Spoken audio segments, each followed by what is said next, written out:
Good evening, everyone, and thank you all so much for joining us for our COVID-19 vaccine community conversation with the rural community. We are super excited that you all and very grateful that you all have taken time out of your busy schedule to hear from us this evening, but also super excited and really looking forward to this being a two-way conversation. We also really want to hear from you all, make sure that we understand your questions and answer them to the extent that we can, and also to hear from you during our public comment section in terms of specific resources that we should be aware of and other aspects that we should be keep in mind as we are innovating in real time and developing our vaccine implementation strategy.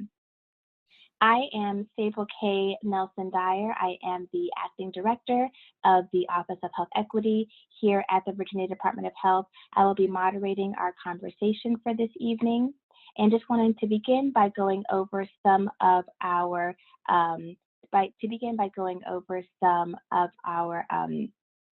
presentation points. What I would like to do is begin by having a conversation about some of the accommodations that we've made for accessibility. And I'm going to turn things over to my colleague, Veronica Cosby, to talk a bit about what some of those accommodations are. Veronica, are you there? Yes, thank you, Sable K. Our accommodations for tonight are Virginia Relay, remote captioning, conference captioning. I will be placing the link in the chat box a couple of times. So for those who may need RCC captioning, it will be provided through Virginia Relay. I will be placing the link in the chat box. And for those who, if you have any other technical challenges, please feel free to chat myself, Veronica Cosby, or Jasmine Smith for any support. Thank you, Sable K. Thank you, Veronica. As another matter, we want to, as of housekeeping, this is a public meeting, and just wanting to let you all know that we are recording the meeting today, and all of your lines are muted to start, but we certainly hope that that will not inhibit you from being active and vocal participants in our chat today.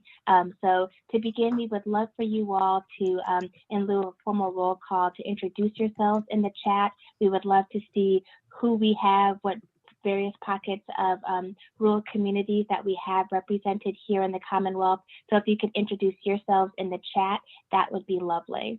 And also, would love for you all to utilize the chat as well for different questions that you may have. You're going to hear from some really incredible individuals in just a few moments, and would love for you all to share any questions. And we will be pulling from the questions that are in the chat box in order for us to field the Q&A portion when we get to that component of our presentation today. And just in terms of a general preview, in terms of what we have in store for you over the next 90 or so minutes that we are going to spend together, this is a community conversation in two parts. Part one is going to be the opportunity for you to hear from our leadership here in the Commonwealth. We will have formal welcome and introductions from Gayleen Knoyton, who is the co-chair of our Vaccine Advisory Work Group on Communications and Messaging, that sub-working group. And she's going to be introducing our governor, who we are so grateful and thankful to have him on the line today to provide welcoming remarks. From there, we will transition into hearing from our leaders within VDH at the Virginia Department of Health. We have Dr. Jabari on the line, and we will also be hearing from Dr. Stephanie Whewell from the vaccine unit, as well as Tammy Smith from our VDH Communications Office. We want to make sure that you all have a good understanding of what VDH's plans are as it relates to our vaccine efforts across a variety of different aspects, and give you an opportunity to ask questions to clarify, to make sure that you all are aware of what we do and to help us delve deeper and improve our planning. The second part of our communication is when we want to hear from those who have the most engagement with the community. And so we are going to have remarks from Heather Anderson, who is our director of our State Office of Rural Health within the Office of Health Equity here at the Virginia Department of Health. And we are also going to hear from two community leaders, Dr. Brenda Hale and Karen Jones, to provide their perspective and to underscore the importance of why we need to hear from the rural community as we are developing our vaccine plans. And from there, we are going to open the floor up to you all. We have about 45 minutes or so in our schedule for a public comment period.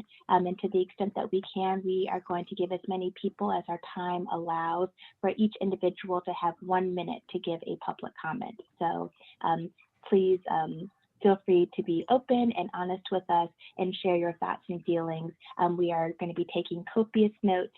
And again, this session is being recorded so that we can make sure that we are able to capture all of your feedback and your questions, and we're able to operationalize that and make sure that it has the greatest impact for us here in the Commonwealth. So with that, I'm going to turn things over to our vaccine advisory work group co-chair, Gaylene Knoyton. She is the president of Celebrate Healthcare, LLC. Ms. Knoyton, if you could introduce yourself and introduce our honored guest here this evening. Thank you, Sable. Well, I'd like to welcome everyone for being on tonight. You know, these listening sessions are so important. We are embarking into historic times right now, and we need everyone at the table. Everyone needs to be at the table. This is to look back on years from now and say, you know, what have we done to make a difference, to make sure that this pandemic is done, is gone. We've lost many people and our loved ones during this pandemic, including I lost my mother. And the work that we're doing right now is so incredibly important. And that's why we need your voice. We want to make sure that we meet your needs, that we get the tools and everything that you need to be successful, to ensure that everyone in the rural community is being vaccinated. I mean, this is just, we really need to do this. This is just so, so important. I can tell you this, we have so many people that are working on your behalf to ensure that you get what you need. But it's so many people behind the scenes that you don't even know that are working. They've been working day and night and working for a long time. So this is not an overnight effort, putting a lot of hours in daily and weekly for this effort to make sure that everyone is educated. So I want to welcome you again. This is some good information. Please share your views, your questions, whatever. We want to make sure that you walk away armed with information so that you can educate your peers and your family, friends, and everyone else around you, because this is going to take all of us in order for us to win. I am honored to introduce our next honored guest, and he's the 73rd governor, Ralph Northam. You know, I'm so proud of our governor. This year, he has signed some historic legislation that's going to move our Commonwealth and our state forward. And so he's done wonderful. And even better than that, he's a doctor. And what better to have a governor as a doctor during this pandemic? And he has been working day and night to make sure that we get what we need to have, and try to make sure that we get the funding and the tools, and working across the country with other governors and resources to bring into Virginia. So I couldn't ever be so proud of our governor, and we all should be proud. So it is my honor to introduce His Excellency, the 73rd Governor, Governor Ralph Northam. Well, good evening to everyone, and I hope everybody is staying safe and healthy and ready for hopefully a nice holiday season. Gaylene, thank you so much for your kind words and your introduction and your friendship. Before I get started with my more formal remarks, I want to thank some people as well, and it starts with the young lady that just introduced me, and she talked about people being at the table and being part of the solution and being responsible for doing everything that we can to get this health crisis behind us. But Gaylene has been there every step of the way. So Gaylene, thank you. I I know you're co-chairing the Vaccination Advisory Commission and all the other things that you've done. And I also want to remind folks, because of Galen's efforts and a lot of other folks that are probably on this call tonight, we have expanded healthcare. We expanded Medicaid, and now over 450,000 Virginians have access to care. And so, Galen, I've seen you out there and I know what you do. And so just thank you so much for all of your efforts and again, your friendship. I also want to take this opportunity to thank our Secretary of Health, Dan Carey, and his staff. You know, believe it or not, folks, we have been fighting this pandemic since February. We've been at this now for 10 months, and Dan Carey and his staff have just worked around the clock on weekends, doing everything that they can to keep Virginians safe. And I also want to thank our Commissioner of Health, and I know we have a number of individuals from that office tonight, starting with Sable. Sable, thanks so much for all that you've done. This is our third night together, and this is so important. So thank you for your work. And Norm Oliver, who is our Commissioner of Health, again, has been working around the clock, and the vaccination program is alive and well moving forward. And just there's so many people. That's why I'm proud to be governor, proud to be a Virginian, that we're the best in the country at a lot of things, but just appreciate all the efforts that have gone into this. And finally, perhaps most important tonight, I want to thank all of you for being on this call, for taking time out of your busy schedule. There are a lot of other things that you could be doing, but it's very, very important for us to give factual information to the public. And so we appreciate you being part of that process. And we also want to hear from you. We want to know, what's going on in your world. What are the things that we need to work on? Because we are listeners here in Richmond, and we learn. And the more we know, the more that we can do. And I've been looking forward tonight, actually, because as you may be able to tell, I'm from rural Virginia. I grew up on a small farm over on the Eastern Shore. And you know what's interesting about COVID-19? COVID-19 does not know any boundaries. It doesn't know politics. It doesn't know religion. It doesn't know the color of your skin. It doesn't know what country you're from. COVID-19 is alive and well. And that's why we all, no matter where we're from, we need to take this very, very seriously. So I wanted to talk about some concerns I have very briefly, and then talk about the excitement that we have, that there is light, that there's hope at the end of this tunnel. First of all, my concerns. Our numbers are going up, my friends. We had over 3,800 new cases today. We recorded 46 additional deaths. We have more people in the hospital. We have more people in the ICU. We have more people on ventilators. And we all need to take this seriously. And as I said earlier, we all share the responsibility, and we all need to be part of the solution. So while there's excitement, while there's light at the end of the tunnel, we need to remain vigilant. It's not asking too much to wear a mask. It's not asking too much to keep our gatherings small. We know that when people are together, this virus is spread through the air.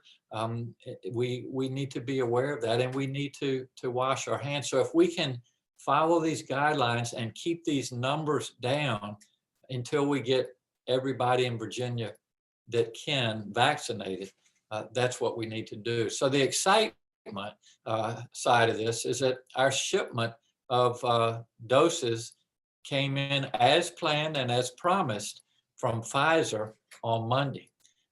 We have now over 18 sites, cold storage across our Commonwealth. And Tuesday, we started giving the initial vaccinations, more yesterday and today. And we have a very organized approach. We've been working on this plan now for several months. And certainly the first phase is going to be our healthcare providers that are on the front lines.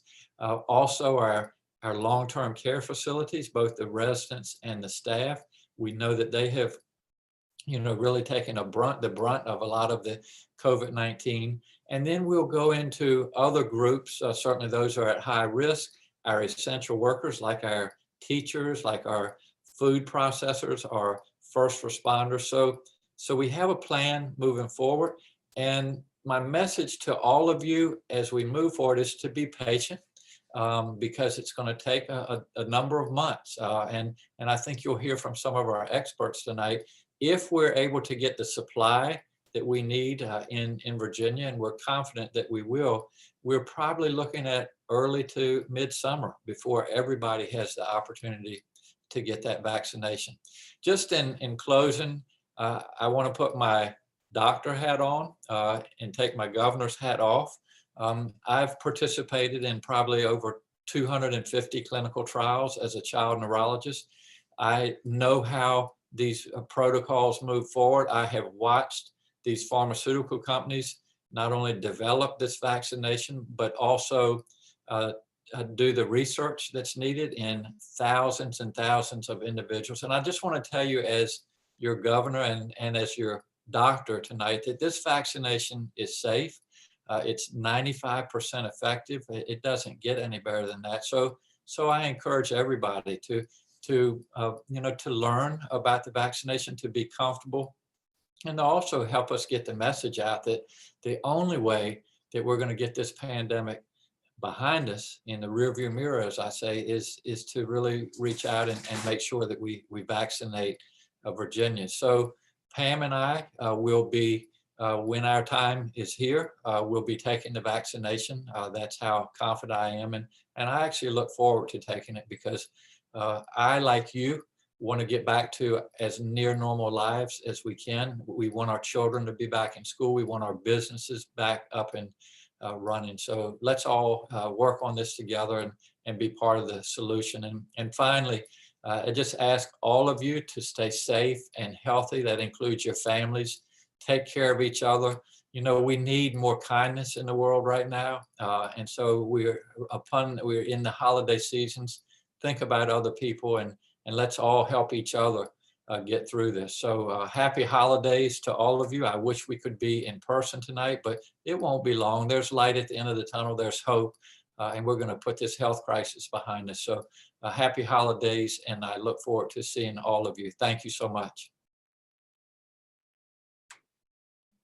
Thank you so much, Governor Northam, for your thought leadership and just really, truly being a beacon of hope and information and respect of science. Just very grateful for your willingness to listen and to share your thoughts and to provide the welcoming remarks for our conversation today. Just very, very big thank you. So now we are going to hear from Dr. Jabary. He is going to be providing a welcome on behalf of our State Health Commissioner, Dr. Norm Oliver. Dr. Jabary, are you there? Good evening, Sable. Thank you so much. And what a pleasure to have our governor here and speak to all the residents out there. I know we're working together through Commissioner Oliver, Secretary Kerry, and to the governor, informing him of the latest numbers, the data, and seeing the actions that we have taken as a Commonwealth has allowed us to be in a very good place compared to many neighboring states.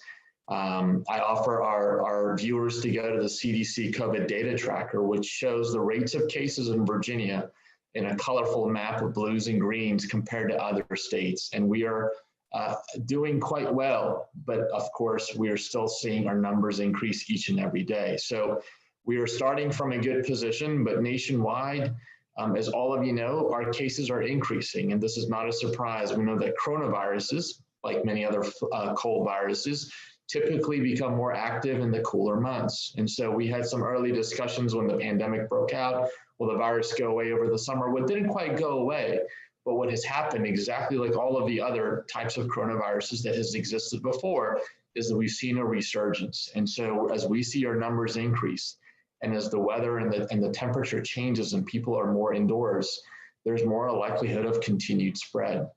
And so what can we do as a Department of Health? Many of us who work in the Department of Health have a background in preventive medicine. We want to prevent illness in the first place. And so one way I describe this to my viewers and to patients is to think about kind of a 1, 2, 3 approach. The number one way that public health can be successful, primary prevention, is to prevent the disease in the first place. And so for the last several months, we have been messaging about hand washing. We have been messaging about being socially distant. We have been talking about not gathering in large groups. All of this was in an effort to prevent an individual from becoming sick. And in a way, we have continued to convey that message and really emphasize its importance, knowing that one day we'll have a vaccine, and now the vaccine is here. Why are we excited about it? The vaccine is another form of primary prevention. By individuals receiving the vaccine, they prevent themselves from getting the illness. Furthermore, if you prevent yourself from getting the illness, you won't be able to pass it on to your loved ones, to young infants, to those with chronic conditions, or those who are for some reason unable to get the vaccine. So by protecting yourself, what a vaccine does is also helps protect those around you. So it's really important as we think about the future months is to really emphasize the importance of getting vaccinated, both to protect you and both to protect your loved ones. And so that's step number one. I know tonight's focus is really about primary prevention. So we know that if someone gets an illness, we have continued to increase our testing capability. We were shooting for 10,000 tests a day in the early parts of the summer. We ramped that up to 20,000, and in recent months, 30,000. The testing capability and technology has increased. Now we have in-home testing. Now we have rapid point of care testing. And our challenge with the Department of Health and local health departments and our providers is to ensure that all communities have access to this testing. And we're excited to have those types of partnerships with our hospitals, our primary care providers, free clinics, federally qualified healthcare centers, to be allowed to be able to share those tests, to be able to provide those tests that the federal government has provided us or the state has purchased to ensure everyone is covered. And should one test positive, the next step for us, of course, is to make sure you isolate. We are able to do the appropriate contact tracing and the warning of others. And should one need a hospital stay, we go into the third part, is we really want to prevent death and morbidity. So making sure our providers are trained. We have the antibiotics and the medical regimen that is offered now to us through the federal government once again to those who are in great need. So it all steps though in the very beginning with preventing the illness in the first place. Before we get to testings and treating individuals in a hospital setting, the way we're going to really conquer this pandemic is to prevent individuals from becoming sick in the first place. And vaccinations have been a proven and tested methodology, one of the most cost-efficient ways, one of the safest ways of preventing illness. So I'm very proud to be joined with a number of my colleagues here from the Virginia Department of Health. Our main speaker on vaccinations is going to be Dr. Stephanie Whewell, and I'll hand it over to her to help us get a little bit more light on what to expect here in the Commonwealth. Stephanie? Hey, good afternoon. Thank you for being on here tonight, and I'm happy to be able to share where we are with COVID vaccine. It's a very exciting time, and I really want to share that, we've started receiving vaccine as of today. I also want to share a little personal note that I'm from a small town in Southwest Virginia.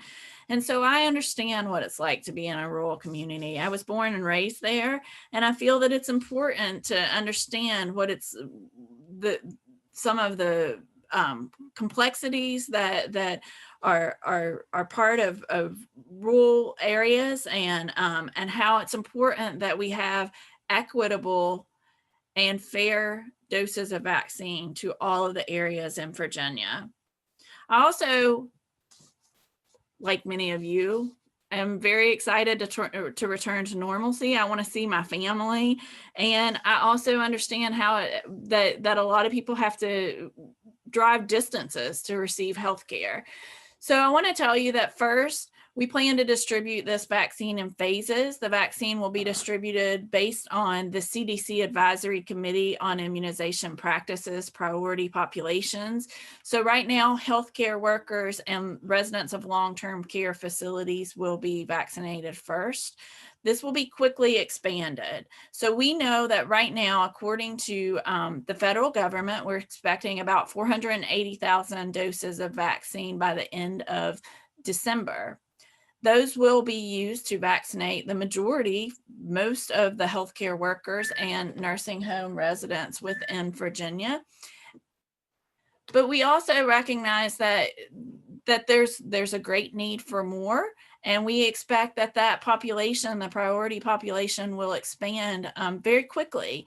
And as it expands into essential or critical infrastructure, as well as those that are at high risk, the medically compromised, those who are part of programs such as PACE that was mentioned in the comments, and then those that are 65 years and older.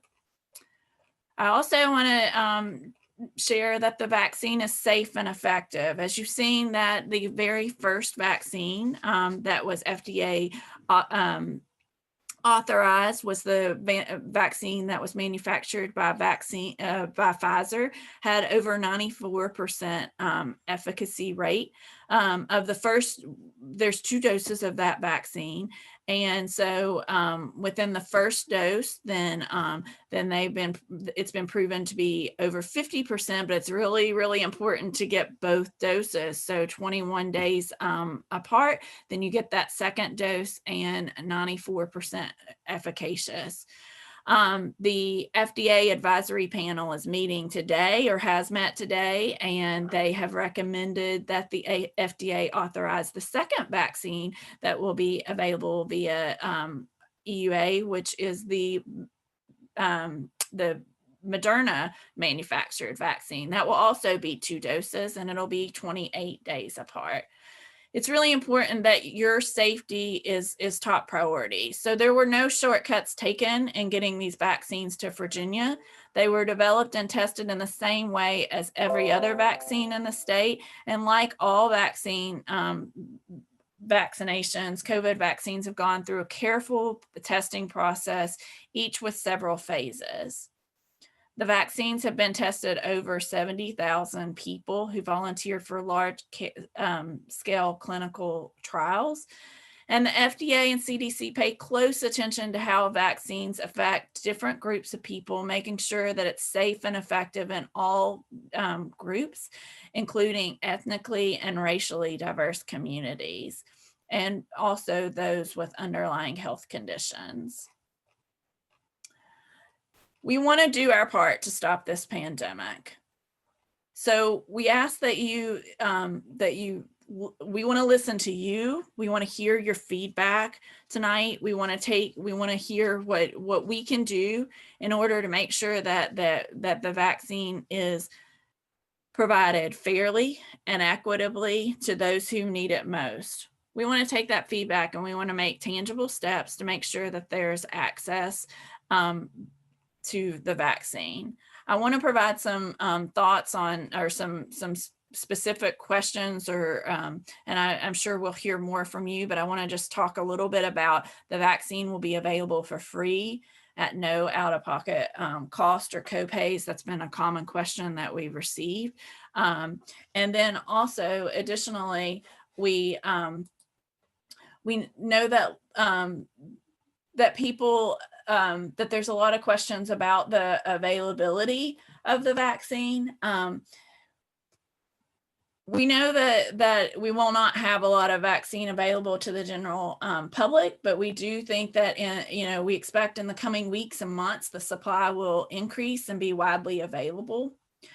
Everyone eventually will have access. And we want to make sure that it's understood that even if you don't have insurance, that you do have access to this vaccine. So everyone will have access. And again, there's no out-of-pocket cost. There is the ability for providers to bill for the administration fee through the insurance, but there's no out-of-pocket cost to anyone. So it will be entirely free. And as we move forward, there will be more testing. So right now, the vaccine is available for those that are over 15 years of age, but we expect that that as we move forward, there will be more testing and more availability for children and other populations.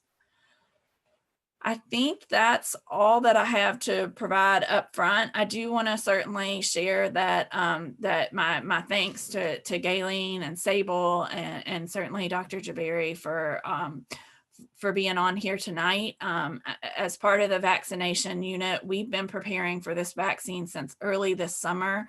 And we've certainly relied since we started this process in the summer, we recognized that there was going to be a need to have help from an advisory work group. And so we're very fortunate in our vaccine advisory work group to have over 100 members representing diverse populations throughout the state. And they include Galen as well as Sable and many others. And we have sub work groups in the vaccine advisory work group, which include barriers to vaccination, vaccine safety and efficacy, partnerships, communications, and messaging. As we start to talk about developing trust, we have really tried to ensure that our communications is strong and that we have any information, we have the transparency there, and that we have that information posted on our website. So I invite you to visit our website. You can learn more about the advisory work group, see the members, as well as information about our meetings. I have to say that our safety and efficacy is an independent board of Virginians who have been reviewing the clinical data, and they provided a summary and review, and it's current as of this week. And then finally, we are continuing to develop more messaging out there for people. I saw a comment about posting fact sheets or posters for certain populations, and we have tried to help provide any of that information as well as many fact sheets so that they can be posted in places in the public for the general public. And then finally, this is one step of many to getting us back to normalcy. So I want to certainly emphasize vaccines is not the only answer. We still need to wear a mask. We need a social distance, but we're excited about this step, and we're excited to talk to you tonight.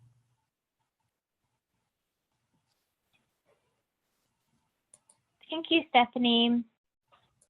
And I know that we have a great number of questions, and thank you to Dr. Jabari and to Tammy Smith for fielding some of the questions in the chat box. I'm thematically grouping some of the information so that we can get these information answered and reflected back as quickly as we can. But I do want us to transition to our Q&A portion. So we have about 15 to 20 minutes or so to hear from you all and to address several of the questions that are here in the chat. The first question that I would like to pose will be to Tammy Smith. She is our representative from our VDH Communications Unit. And if you could address some of the issues that that Dr. Weevil was bringing up toward the end. We've seen lots of concerns about people being able to have access to share fact sheets and to make sure that we have, especially for those who are in rural parts of the Commonwealth that may not have strong broadband access, how do we make sure that those messages are getting to those communities who need it the most? Thank you, Sable, for this opportunity to talk a little bit about what the Virginia Department of Health Office of Communications is doing to get out information and messaging about COVID-19, how to protect yourself, and now about the vaccine. The VDH is working with a couple of several creative agencies that are helping us develop messages and methods on how best to reach different populations. Those agencies have done research, and they're experts in working with communities on how best to get out messages, how to do we need to put how you need to say things, who you need to actually show in those images in terms of that's going to convince a person to kind of listen to your message and maybe act on your message. they're doing multiple things. Like most recently, they did a campaign in Southwest Virginia, for instance, where cases of COVID were rising. It was a blitz. They did social media, they did billboards, they did those little ads you see on the top of gas stations. They did posters, they did social media, and a lot of it they work with the local health district to get a sense of what messages are going to work in the community and what they needed to hear and who they needed to bring in to help get those messages out. It's going to be different in every community. Right now, they're developing more materials that help just talk a little bit about the vaccine. Somebody in the chat asked, what is efficacy? What is, how are these vaccines tested? They're producing a lot of materials that will help explain, in straightforward language, what this whole process has been like to develop this vaccine. A lot of people think it was developed too fast. It's too fast to be safe, but that's not necessarily the case. And we're creating materials that will help you to help those that you work with or need to communicate with what exactly happened. So, and I put my email in the chat. We're creating those materials will be made available to all the local health districts. So you should be able, if you need stuff to share with a group or an organization, a church, or anybody, you should be able to reach your local health district and get access to those materials. And my email is in the chat. So if you have any specific questions or specific needs, you can pass those along to me, and I will get them to our communications team. Thank you. Thank you, Tammy. And just as a point of follow-up for the individuals who we have on the line today, I did mention at the top of the hour that we are recording this session. We are also taking notes and are going to be recording the questions and comments that are raised in the chat. So we will be collecting this information and doing our best to turn around answers. One of the reasons why we are having this community conversation is to help us to update the FAQ document that currently lives on our COVID-19 vaccine website. So we want to make sure that the FAQ document that we have is truly responsive to your questions, and what you all are raising here will help us to update that document. And we'll be sharing that with you all after we conclude today. Also wanting to I know that there were some questions, a lot of questions in the chat about efficacy and what that means and how do we know that this COVID-19 vaccine is effective. And I see Dr. Whewell is making a couple of comments there, but if you could summarize how we know that the vaccine is safe and how do we know that it's effective? Sure. So the very first thing was to look at the safety. And so the clinical trials have shown that while there are some side effects to the vaccine, that it is safe. Some of the known side effects or most common side effects include pain or redness at the site of the injection, headache, and some have had a slight fever and myalgias or muscle pain. From the side of the efficacy, the next step was to show that it does work. And so in that sense, they were looking at those who had the risk of getting COVID after being vaccinated. And so they were able to show, when they compared those that had received the vaccine versus those who had not, so the placebo group, that those that had received the vaccine had a significantly less risk of being symptomatic or having COVID. What they don't know is those who had, if those who have had the vaccine, if they're able to transmit the COVID or the virus to others. And so that's something that's going to take some more time, but Pfizer has committed to the CDC as well as other manufacturers that they will continue their studies, and that'll be something that we'll be able to know a little bit more as time goes on.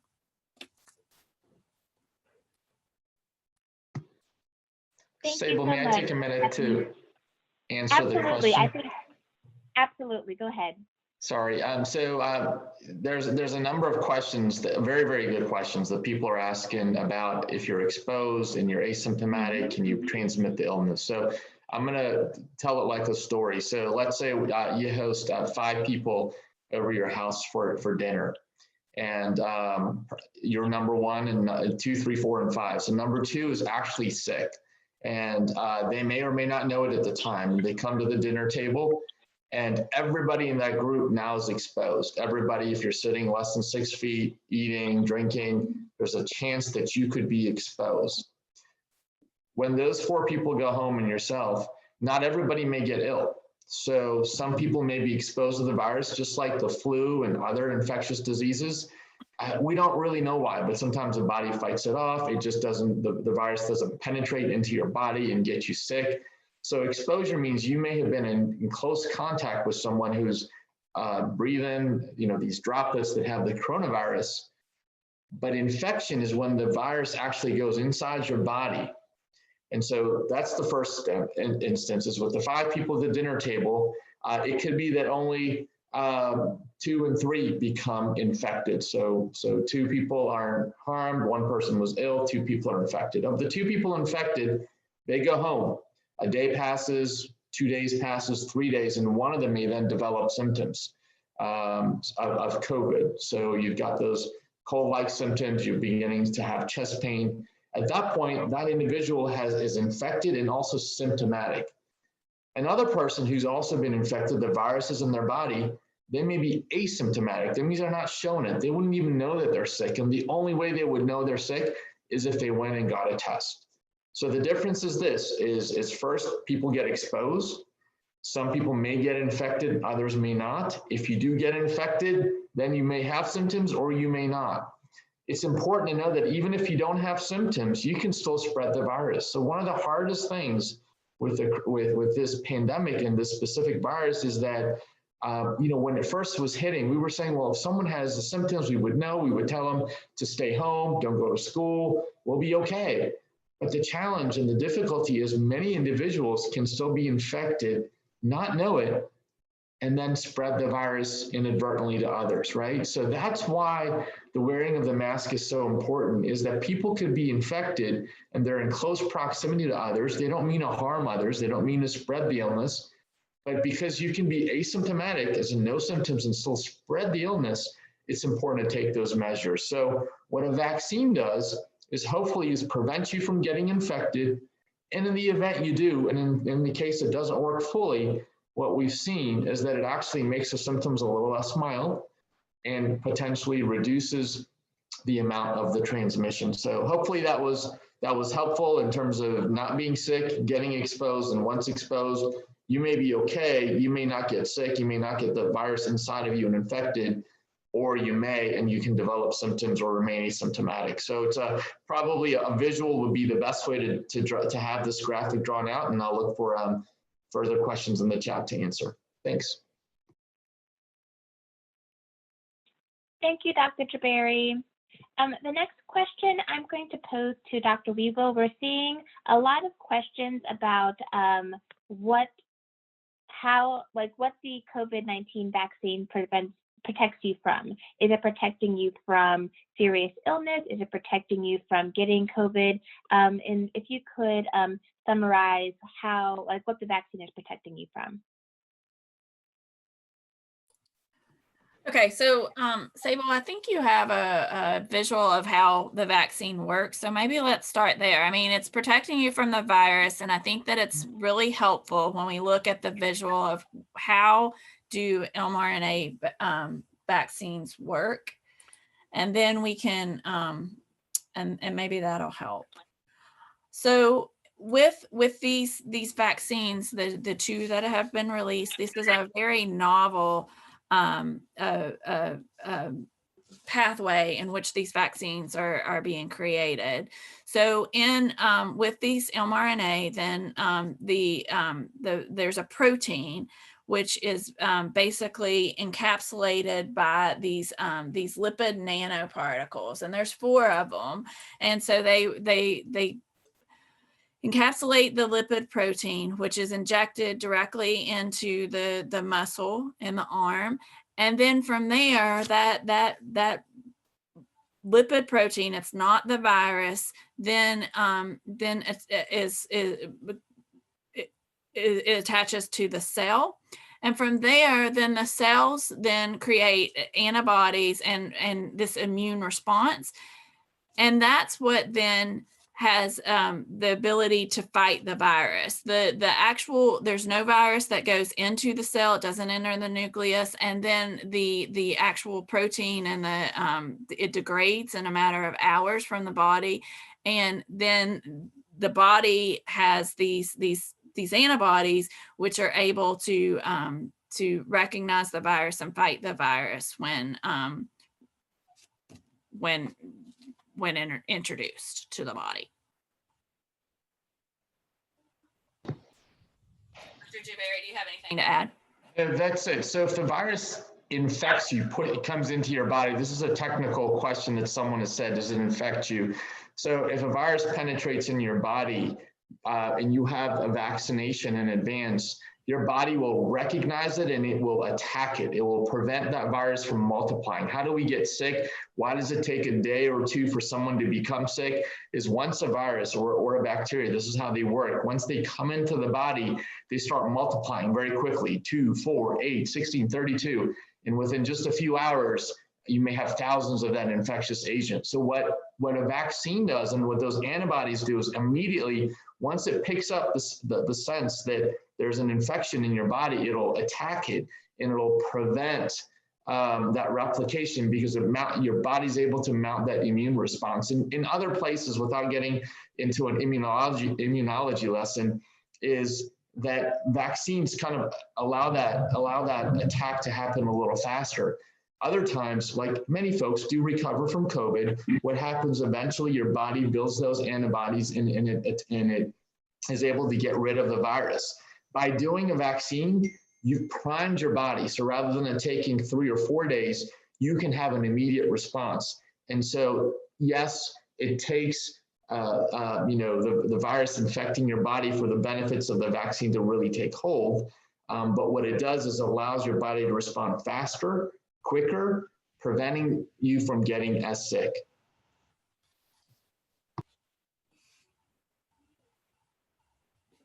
Absolutely, absolutely. And thank you so much, Dr. Jabari and Dr. Whewell, for providing that clarity. I know that there are a lot of questions about how the vaccine works and all of those different technical pieces. So again, I want to raise, and we'll be putting the link in the chat shortly, but would encourage you all to visit our VDH vaccine, COVID-19 vaccine webpage.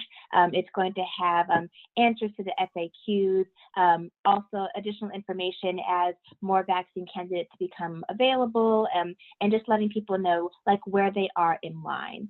And that, with that inline comment in mind, I wanted to, before we transition things over to our public comment period, I wanted to raise a couple of different comments and questions that I've seen in the chat about how, Dr. Whewell, you went over the preliminary schematic, the framework that we are using in terms of how the vaccine is going to be disseminated here in the Commonwealth. But people are asking questions about how long like each of the phases will take, and also how people will know when it's their turn to be able to be vaccinated. So if we could get some clarity for that for the folks who are joining us this evening. Sure. So we expect that this weekend, or as early as this weekend, that the CDC Advisory Committee on Immunization Practices will start to look at future priority populations. As I said before, we estimate that there's approximately 500,000 long-term care residents and healthcare providers in the state. And we estimate that based on information from the federal government, we may have enough doses close to the end of December for that priority population. We think that ACIP or CDC will provide some future direction for the next priority populations, and we expect that the next ones will be essential workers, and then followed shortly thereafter by adults with high-risk medical conditions and those that are 65 years and older. There won't be a definitive date, but this will be a gradual process, and it's based on the amount of doses and what the manufacturers have available for us. But we do hope that this will be fairly quickly. And then as far as how you find out if you are one of these priority populations, that'll be part of our communications, but our local health districts have been working very hard to protect their communities, and they will help to identify those that are within the priority populations to receive the vaccine. Thank you so much.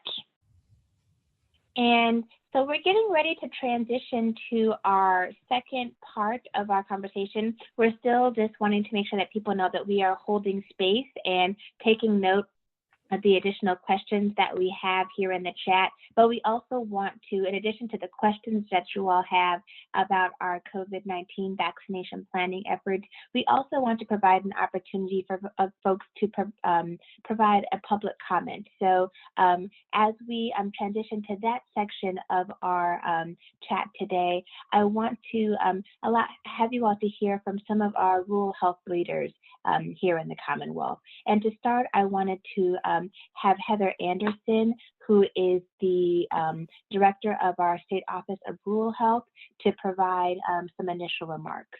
Heather, are you there? Hi, Sable. Can you hear me? Sure can. Great. Good evening, everyone. It's your chance to let us hear from you tonight, and we appreciate everyone's comments so far. But we really would like to hear challenges, potential barriers that there might be, and any concerns that you would like to express to us tonight so that we can take note of that and try and address it as we roll out this very important vaccine. So with that, I will turn it back to Sable. Thank you. Thank you, Heather. And we have two more individuals that we would like you all to hear from before we open things up for public comment. We have Dr. Brenda Hale, as well as Karen Jones, to provide a rural perspective as well. Dr. Hale, are you there? Yes, good evening, everyone, and thank you so very much for the invitation to be here this evening. I had very short notice, so but I'm a talkative woman, so I do have some things that I want to bring to your attention. When they first started talking about the vaccine, there seems to be a still environment of distrust. There's so many pros and cons that individuals have heard about that they really don't know how to make that final determination. Should I really go ahead and trust this enough to take the vaccine? Now, we know that there's a tier system in place. We know there's a process for distribution. But what I want to bring to your attention tonight is unique situations. Everything is not so cut and dry. When you look at socioeconomic conditions, when you look at demographics, you have multi-generational families living together in rural Southwest Virginia. And then you have that catch-all generation. That's where you have a child that has children of their own and taking care of their incapacitated parents. You have high unemployment. because manufacturing jobs are not the per se in Southwest Virginia anymore. So there's high unemployment. There are incapacitated individuals that are not in or have that blessing to be in a long-term care facility, but nevertheless incapacitated, to say the least. So we have these unique situations, and sure, we know that this is a free vaccine, but my concern is that the number of people that are in this unique situation and have special situations, is that going to still be fair and equitable to these individuals? Because there's plenty of this in Southwest Virginia. So I'm not only speaking about African Americans, I'm speaking of the population itself, because we at the NAACP, we are about representing everyone. And I was an Army nurse and a nurse at the VA, and I did serve on the nursing board for 6 years. So I know all of these things that I'm speaking of right here.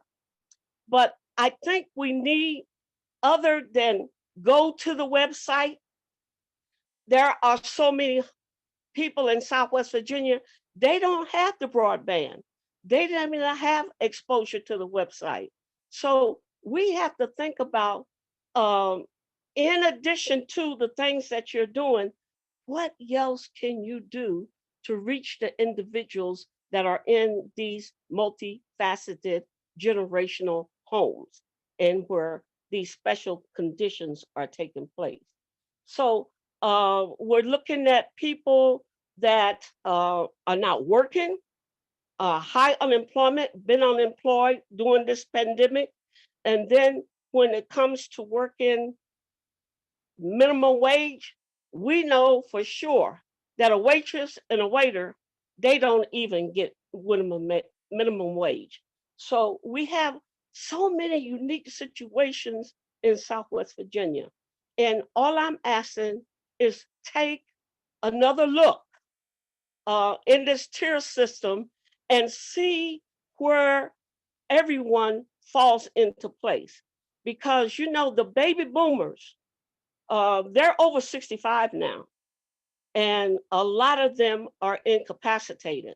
So thank you for allowing me to take these few moments to speak on equity. And I want to hear some answers from the good doctors. And I am so thankful that we have a governor that is a physician and has led us and leading us through this pandemic. And all states aren't blessed as we are. And I'm very thankful for that. I'm also thankful for individuals like Gayleen. When she calls, you answer and you step to the plate and do the best you can. So I hope that I have said something significant this evening to make a difference. Thank you so very much. Thank you, Dr. Hale. Ms. Jones, are you there? I am, thank you. Hi, can you hear me? We sure can. Okay, great. Thank you so much for this opportunity. And I also want to say thank you to everyone who is working just so very hard to keep Virginians safe and healthy during this pandemic. Just this week, COVID-19 has hit very close to me and my family and my extended family, as two very close family friends and husband and a wife passed away from COVID-19. And so the first thing I want to say is that we all must, when the opportunity comes and the time arises, take the vaccine. It is just very, very important that we do that. But tonight, as already mentioned, is a two-way conversation, and it's our opportunity to share with everyone who is planning and making the decisions on how to reach people across the Commonwealth, specifically how to reach us in Southwest Virginia and other rural communities, the best ways and methods to do that. I don't have to tell you all, but we have unique challenges in our community. I also work for a nonprofit where we serve and deliver meals, and communicating even in the best of times is difficult. I recognize so many of you that are on the call, the organizations that you work for. So I already know that you all know how to get the word out, how to talk to our neighbors, how to rally them, how to make sure that all of this happens. And so tonight, I want to encourage all of you to share your ideas, your best practices, your comments, volunteer, be a resource, and just take this opportunity, because we want all Virginians to be safe and healthy and to get the accurate information about the vaccine and be prepared to take it when that time arrives. And so again, just thank you so much for this opportunity just to talk a little bit about our concerns here in Southwest Virginia. Thank you so much, Ms. Jones, and thank you so much, Dr. Hale, and for Heather Anderson for those initial responses. And we want to also open up the floor to hear from you all. So this is when we transition into our public comment time. We would love to hear from you in terms of what your concerns are. This is going to be us not being in a responsive space, but for us to hear from you in terms of what your concerns are, what may be exciting to you. We're not going to be responding directly to questions. We're going to try to hold those to the end. But if anyone has any true public comments, if you could raise your hand so that we could acknowledge you so that your line can be unmuted, and then we will be able to hear your public comment. Each individual will have up to a minute to provide their public comment, and we will be going through, like, you can either let us know through the chat that you have a comment, or you can let us know by raising your hand, and that will automatically signal to our administrative team, Veronica Cosby and Jasmine Smith, to unmute your line. So are there any individuals who have a comment that they would like to make? And we'll wait to see if there are any hands raised. But while we are waiting for that, I do want to acknowledge another incredible resource that we have here on the phone today. We have Robert Forsman on the line, and who is doing some really incredible work. And while we're waiting to see if there are any other public comment, Robert, if you wanted to kind of tip us off and just kind of let us know what kind of efforts are you engaged in to ensure equitable and fair vaccine access in your area in rural Virginia.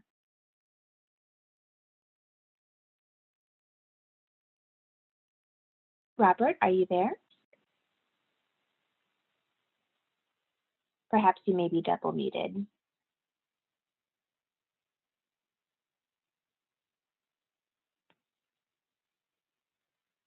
Robert, are you there? And also for other individuals who would like to make public comments, I'm monitoring the chat as well as looking at the participant list. So if you would like to make a public comment, please raise your hand so that you can be recognized so that we can unmute your line. Robert, are you there?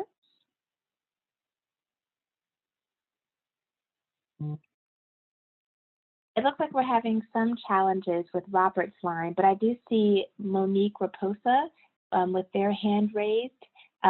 Monique, are you there? Yes, I am. Can you hear me? I sure can, thank you. Uh-oh, it looks like you've been muted again. There we go. Okay, I think I'm here. Mm-hmm.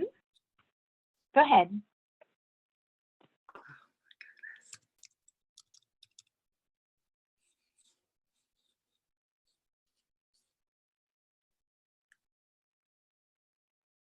Can you hear me? I can.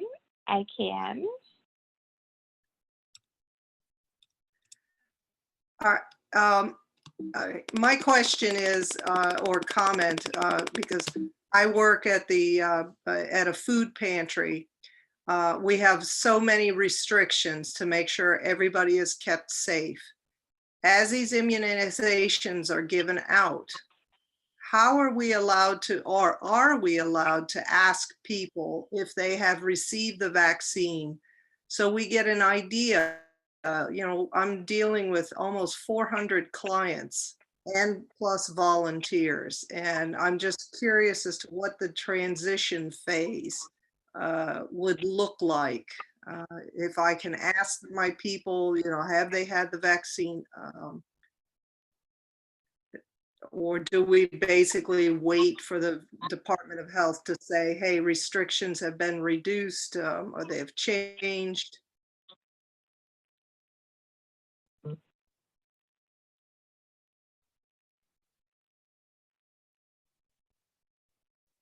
Mhm. I'm hearing some muting there, but I think we got the gist of what you were saying. And again, we're going to try to hear from as many people as we can, but I did note your question, Monique, about how what the mechanism is to verify if individuals have taken the vaccine. So we're going to try to get through as many of the comments as possible. I do have your question written down, and we will get back to it as soon as we exhaust the rest of our public comments. I saw that Jane Cabarrus has their hand raised. Jane, are you there? Hi, this is Jane again. I'm very concerned about the Eastern Shore. We have one hospital that's affiliated with across the Hampton Roads, which is Riverside. And I don't know how they're doing because they're a big corporation, whether they're going into their hospital and doing surveys or how they're doing it. I'm very concerned about the people on the Eastern Shore, as I stated before, the non-professionals, the ones that may have sent home to quarantine yourself, or the ones that made it back that didn't make it, who passed on, or the ones that they shipped on the other side. I'm very concerned that we have a lot of people that we need to find a way. I mean, it's take a village to raise a child. It's going to take everybody to help the people on the Eastern Shore, because the makeup of our health community with just two, let's say we have only 2 nursing homes. Okay, I just want to know, where can we go? What can we do? How can we bridge the gap as community advocates for all the people on the Eastern Shore? Because a lot of us have been missed with the free testing. A lot of us are being missed because we were sent home to quarantine with no home to go to. So I think that's what brought our numbers up to die, because time they got back to the hospital, it was too late. And if this is a way to help us to help them, I'm asking, how do we work to inclusiveness with the medical staff or our local health departments that, are underpaid, underworked, don't have enough help to do a lot of things. One CVS, one Rite Aid, maybe 2 Rite Aids on the shore. Mm-hmm, mm-hmm. Thank you so much for your comments, Jane. I know that Dr. Weevil has made some comments, put some information in the chat, and we will be sharing the chat information with you all on the other side of our chat today, but we certainly have some mechanisms for you to become involved, and we certainly want to make sure, that's why we're having this conversation, so that we can be made aware of what those gaps are, and to the extent that we can fill those to ensure that the needs of the rural community are met as it relates to our vaccination efforts. So thank you so much for your comments. Thank you. Mm-hmm. Sable, may I add a comment or two? Absolutely. Thank you so much. So rather than what I realized as I was answering chats, I'm being distracted from what the speakers are saying. So I'm going to just lump in a few things on that last comment. And Sable, you hit it on the head. health department, you know, we're in counties, rural counties. I was a health director for Chesterfield. Some people may or may not consider Powhatan a rural rural county that was right next to Chesterfield, which I oversaw. We had 4 individuals. One person was the nurse, one was the assistant who took the information in, one was who did the restaurant inspections on the soil, and one person did the WIC clinics. And the 4 of them really ran the whole health department. And so, you know, for years and years and years, our public health infrastructure has seen a decline, not just here in Virginia, but all over. And we've been reserved to doing what we do best, is to engage partners in the community to help us get the vaccination, get the message, get the word out. And so we're a small bunch, relatively speaking, and we need your help and your partnership to be able to identify those vulnerable communities across Virginia. And so Sable's group and Office of Health Equity have done a wonderful job reaching out to our partners in prayer and folks in the faith-based community.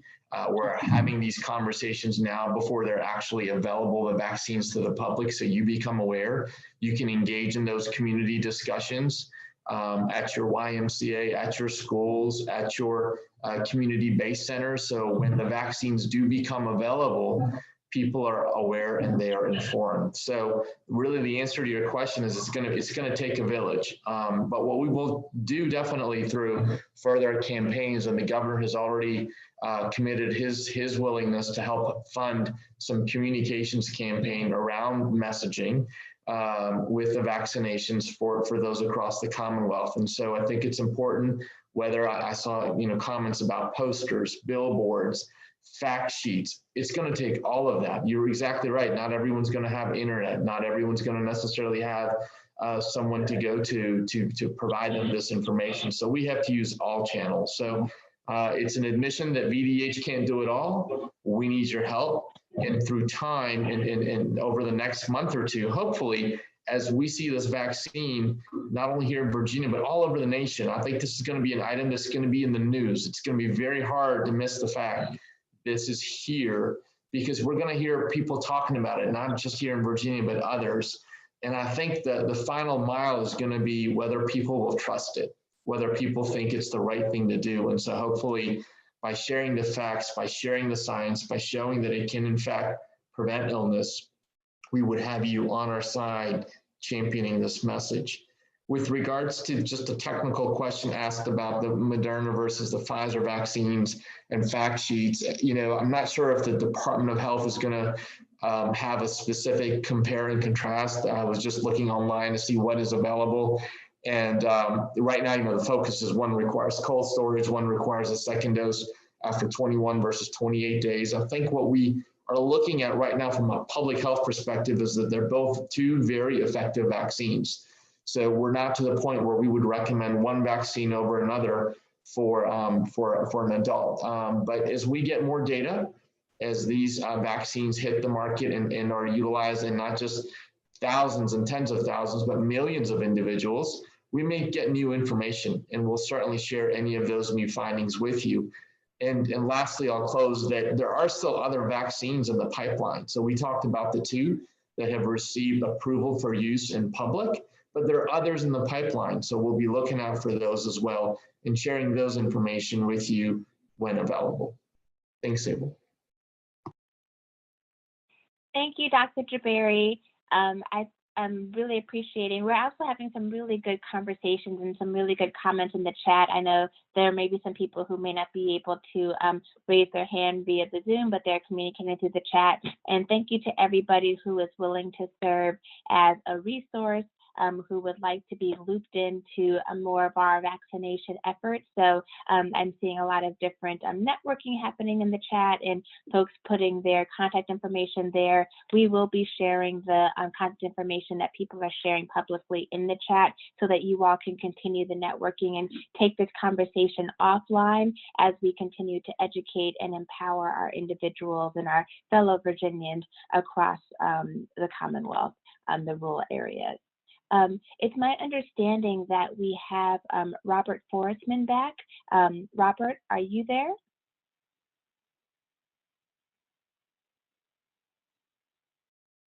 And while we're waiting for Robert, as we're trying to troubleshoot some audio visual issues, just wanting to also encourage you all, we have about 15 minutes left in our chat today. We do have this time open for public comment, but also wanting to let you all know that we are taking note of the questions that are happening in the chat. So once we wrap up this public comment portion, we will round out the remainder of our time together answering several of the questions that have come up. But it looks like, Robert, we've been able to have you to be unmuted. Are you there? Yes, I am. Thank you so much, Sable. Can you hear me? Sure can. Thank you. I am so sorry about that. Sometimes in rural Virginia, your internet just doesn't work real well.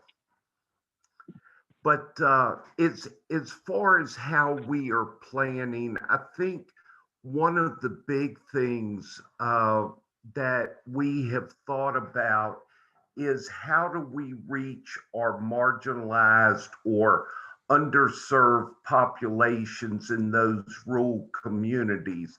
And we understand that it's very important to have those relationships already built with all of the key players within those rural communities, whether it be faith-based or the emergency managers or the school systems, because we understand that not everybody's going to be able to come to us. So we have to plan to be able to take the vaccine to where the people are. And we may have to conduct smaller pods. And once we get through the big push over the next couple months, then we're going to reevaluate and say, okay, we need to do a smaller pod, whether it be in a neighborhood or a particular rural community. And we can't plan just to be there 1 or 2 times. We understand in our planning process that we are planning on being in these communities every week or every 2 weeks. It's going to be an extremely heavy lift, but that's why we're here, to serve our population, to serve our citizens. So as we go through the planning process, we have focused, and I've told everybody that this is a marathon, not a sprint, so that as we start to ramp up the vaccine pods, know that we are planning for very large ones, but we're also planning for smaller ones, whether it's in a neighborhood or a small community within a rural area. And we are partnering with all of our community groups, as I've said, faith-based schools, YMCAs, anywhere that we can get a foot in the door, we want to be there so that we ensure that our communities are vaccinated and we can return to some semblance of normal. Thank you. Thank you, Robert. Really appreciate that, your comments, and just the importance of us being engaged and involving all of our partners and taking that individual responsibility. Thank you so much for raising that. I see that Shani Gaylord has her hand raised. Shani, are you there? Good evening, everyone. I appreciate this space and the mentioning of technical issues. Being in Southwest Virginia, sometimes our internet works, sometimes it doesn't. You could be, a CEO and your internet doesn't work. So we appreciate being here. And for me, I want to thank everybody on the call, especially I put in the chat about partners and, for example, federally qualified health centers. Some people know about them, some people don't. And I just encourage everyone to Google one near you. The young lady that spoke saying, people are falling through the cracks. That's exactly, what nonprofits are partnering with. And I appreciate VDH and Office of Health Equity and everyone on the call, the partnership we're working together to ensure no one falls through the cracks. So please Google that. Because nonprofits, someone also put in the chat, people trust certain organizations versus other organizations. So for me, we're all working together, which is a beautiful thing. And just, I would just, on behalf of the Federally Qualified Health Center, we thank you all, and we're here to serve you. We're servants to our community. So please Google it, and I will gladly, I can put my information in the chat, because, we're stronger together and teamwork makes the dream work. So thank you all for putting this on, because a lot of people can't say I've been on a call talking specifically about COVID-19 with the actual governor, with the actual Office of Health Equity Director. So thank you all for being on this call, being transparent and honest with us, because that's what we're all looking for. Day to day, we're like, whoa, what's going on? So thank you for this time. I've learned a lot. And thank you all for sharing your best practices about grocery stores and local stores. So thank you so much. And I look forward to learning more, because honestly, just being transparent, we all are like, whoa, so it's a pleasure learning every single day, and I'm sure we're going to continue to learn. So thank you all so much for your time and your energy tonight.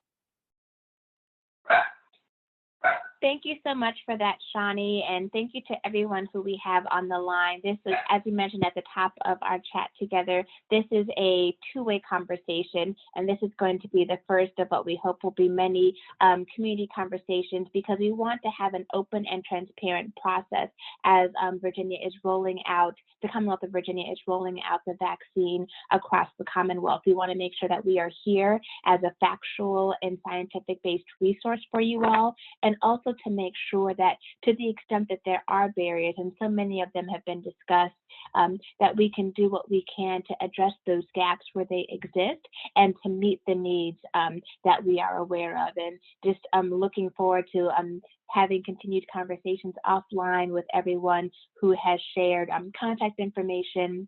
And we really want to work in collaboration with you all, because this truly is a partnered event. This is a when I win, you win, and we all need to win together as Virginians. So thank you to everyone.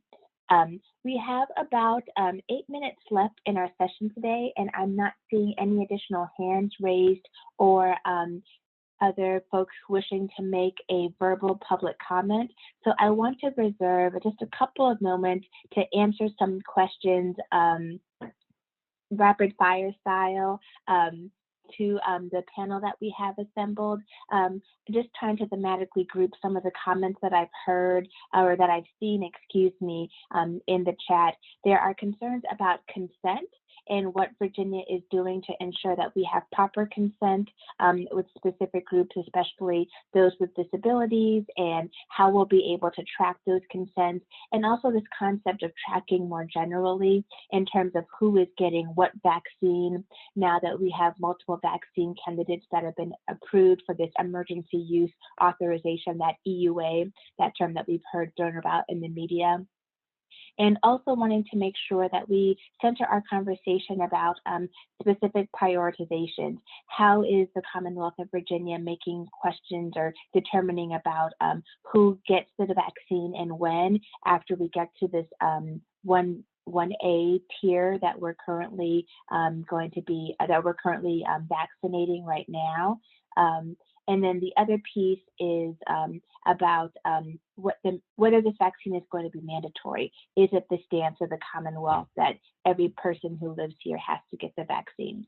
So those are some big picture pieces, and I will defer to our group, whoever on our panel from our Governor's Office and VDH colleagues or community partners who we have on the line, if you all feel free to answer any of those broader thematic themes before we wrap up tonight.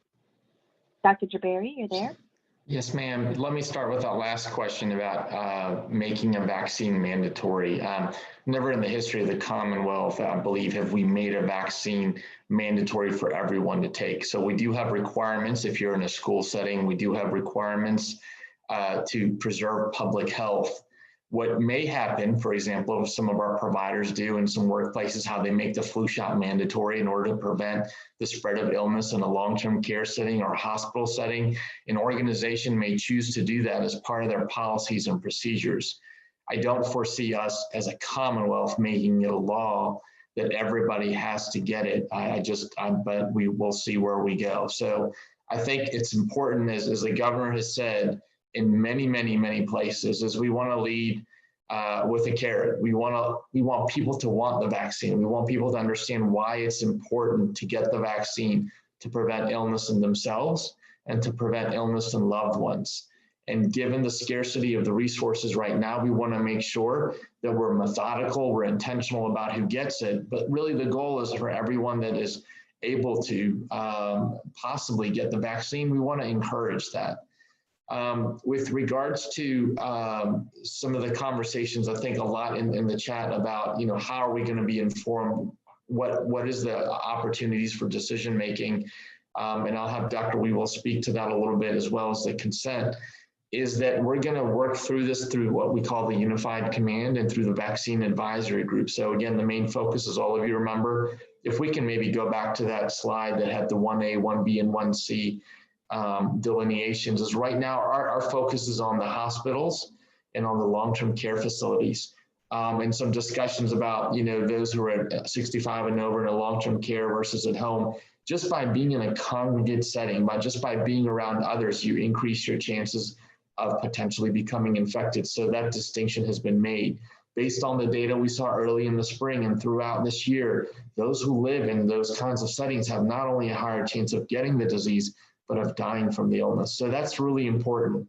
And then we've made this methodical, stepwise fashion to be able to move through essential workers. And of course, there's a lot of comments coming into the commissioner's office about what is that, if I work in a utility plant, if I work in a restaurant, if I work in a meatpacking industry, if I work as a law enforcement, do I fall into that? And so obviously it's going to be a challenge for us to be able to put one slide that covers everyone. So we're going to have to work through methods of communication, multiple layers, to ensure that all of those who are eligible at every step, they're notified.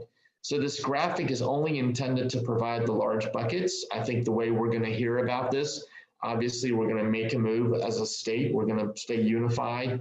Will depend on the inventories that we have, and we're going to work through advisory groups, our community partners, our local health departments. Your local health districts are an extension of the state health department, and they'll be able to help inform and talk to folks individually as well. So I just want to comment about how do we know. There will be public announcements. There will be messaging going out from the state and local health departments to identify those groups. And then it's going to come down to the provider who's offering that vaccine to ensure they are following the rubric that we have.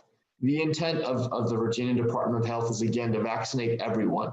We're just trying to do this methodically based on the data and the science that is now available through the CDC and other leading organizations. But our hope is to get to everyone. Everyone's life is important. Everyone should have the opportunity to get vaccinated.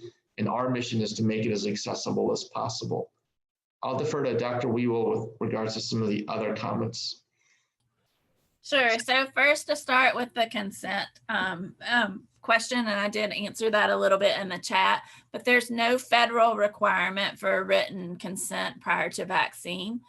And that's in part because this is an emergency use authorized vaccine. And so to ensure vaccine is not prohibited by any requirements, there's no written requirement. However, providers are required to give patient fact sheets and to document that it's received. Everyone who receives a vaccine will receive a vaccination card, which will document that for everyone to have.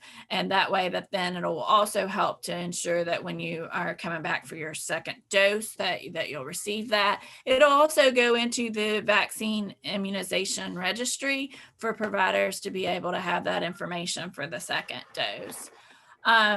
For the only time when an informed consent is required is for those that are for children, and then those who may not be able to make those decisions for themselves. The CDC has worked to develop some guidance tools for long-term care facilities in order to ensure that consent is there. The question about whether or not these fact sheets will be in multiple languages, yes, we are working. The CDC initially will provide these in English and Spanish, but that is going to be built out. Our communications is already working on ensuring that all of our fact sheets are available in multiple languages, not just the top 5, but multiple beyond that.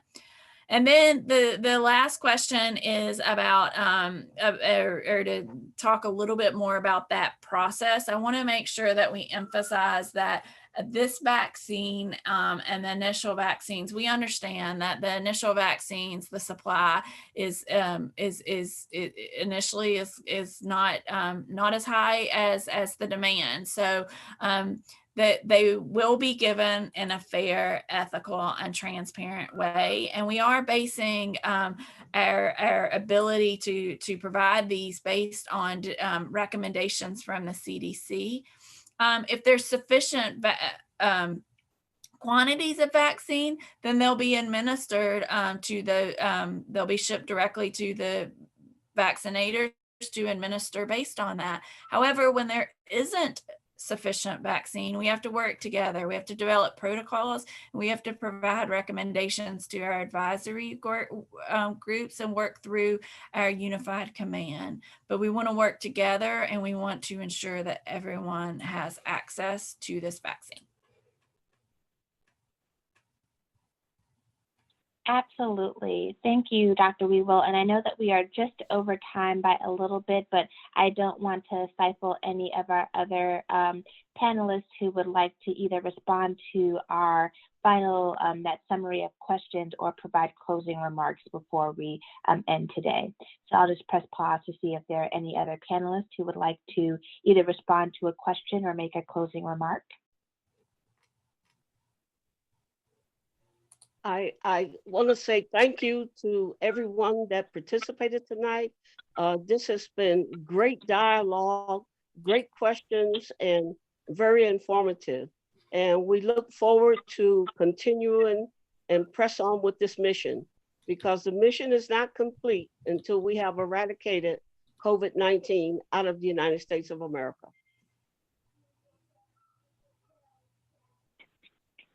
Thank you, Dr. Hale. So as we wrap up, I'm not seeing any additional unmutes from our panelists. I just want to say thank you to everyone who joined us this evening. It has truly been an honor and a pleasure to hear from you all, to share the information that we have, and also to take the time to learn from each of you all who took your time out today to raise your questions, to state your comments. This is truly something that is going to be a mutually beneficial situation. We are going to be taking all of the information that we've heard this evening, both orally as well as the information that has been engaged via the chat.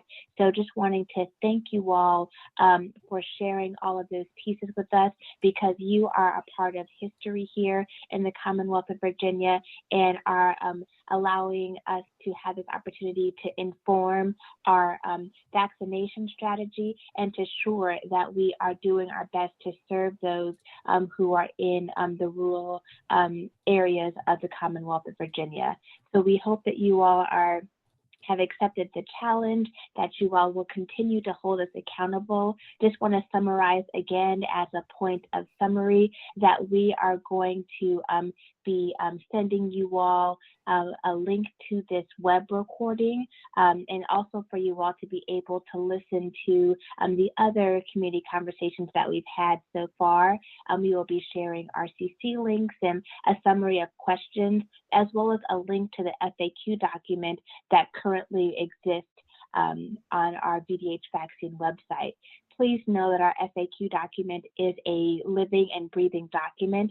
As I mentioned at the top of our chat today, we are going to be continuing to update that FAQ document based on the questions that we heard here tonight. It may take a couple of days, up to a week perhaps, for us to update the FAQs to be responsive, but we are, really wanting to do our best to make sure that we are meeting your needs and addressing the concerns of those of you all who are living here in the Commonwealth. So again, thank you so much. I know we've gone over by about 5 minutes, but I hope that you all found it beneficial, and we look forward to you all joining us for our next community conversation, which we'll be having in the month of January, as we learn more about the next steps that the Commonwealth of Virginia will be taking to distribute the COVID-19 vaccine across our area. So enjoy the rest of your Thursday, everyone, and have a good night. Thank you all. Good night.